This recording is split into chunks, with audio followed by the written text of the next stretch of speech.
Usai diarak pada malam penggerebekan, ogoh-ogoh semestinya diperlina. Perlina adalah proses mengembalikan sesuatu ke tempat asalnya atau melebur dengan cara diperciki air suci atau tirta atau dibakar.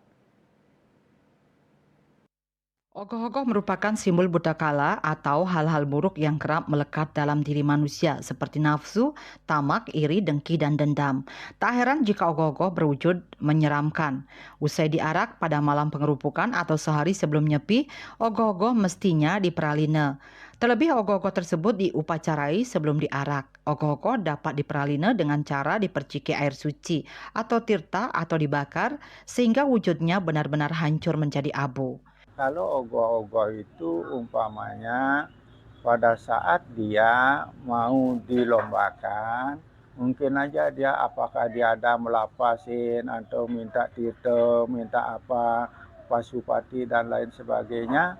Tapi itu pun sebenarnya kalau berkaitan dengan itu wajib hukumnya diperlino, minta tite perlino. Kalaupun dibuat begitu saja, tapi setelah itu selesai tidak ada upacara dan lain sebagainya, bisa dibakar langsung aja. Misalnya ogoh-ogoh yang tidak melalui upacara sakralisasi. Kan gitu ya. Seperti itu barangkali tapi tetap aja itu. Tapi alangkah baiknya siapa tahu kadang-kadang karena bentuk wujud dalam ogoh-ogoh itu ada tempat, siapa tahu ada yang merasuki karena Tuhan itu ada di mana-mana ya, dia merasuk semua alam semesta, semua yang ada. Ya, tapi apa itu kan biapi biapako. Jadi mungkin aja begitu sehingga tidak menimbulkan gangguan kepada yang membuat, kepada masyarakat. Alangkah baiknya juga dimintai titah perlina. Jadi dikembalikan ke asalnya.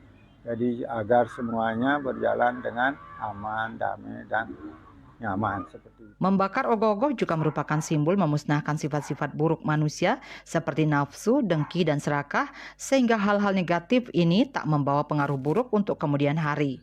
Selain itu, pembakaran ogoh-ogoh juga untuk meminimalisasi bangkai ogoh-ogoh agar tidak terbengkalai di pinggir jalan dan mengganggu lalu lintas. Sukma Bali TV.